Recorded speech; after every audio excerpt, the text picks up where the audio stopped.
Hey Jamie, it's Dr. Scott. I have some feedback for you on your literature review. It's going to go pretty short, to be honest with you, because I think you kind of hit the nail on the head. This is more a annotated bib than it is a literature review. So I'm going to give you a little bit of direction about how you might set that up. A lit review should be kind of it's the scholarly conversation that sets up your study. So if your study is going to talk about masculinity and toxicity in an online environment, like specifically League of Legends, then you need a section that talks about masculinity, about gender trolling. You have individual sections about that. If masculinity is not a very important part of your study, you need to include maybe a little bit of that, but maybe it's kind of an aside, or it's something like, this is one small part of the conversation around toxicity in gaming, but my study is going to look at this other thing that is not masculinity, so I'm going to give you more information about that. Does that make sense? Your study is kind of the North Star. Your purpose statement, your research question, is kind of the North Star for your project, and you want the literature review to kind of set that up. So in the introduction here, I think you do want to include some kind of overview of the literature, so something that kind of foregrounds like what kind of sections that you're going to have, and then the individual sections should be like the trends or the themes that you see within the research. So one might be down here, gender and online toxicity. So we want that to be a heading, and so go here, boom,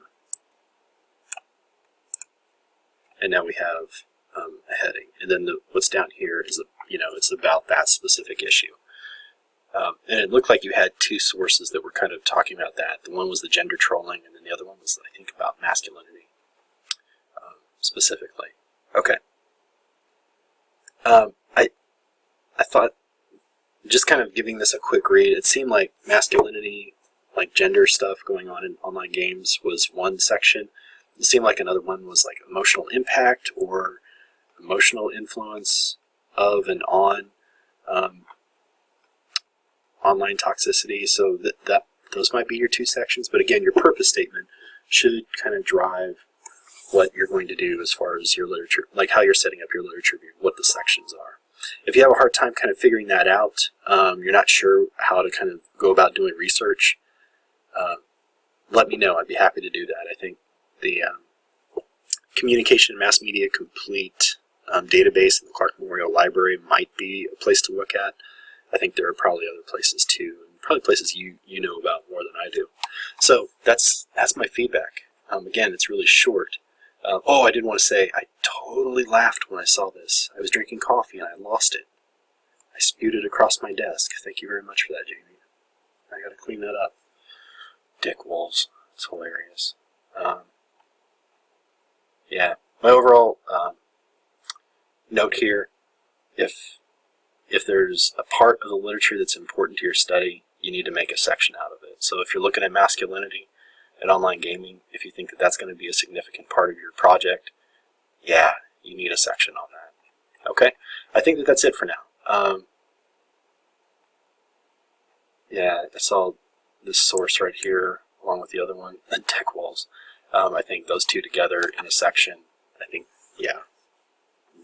I see ways that you can kind of get categories out of the sources that you have here, but the categories need to align with the purpose of your study. Okay, if you need help with that, let me know. I'm happy to help out with that, and I'm even happy to help out if you're having trouble finding sources. All right, that's it for now. I'll talk to you soon.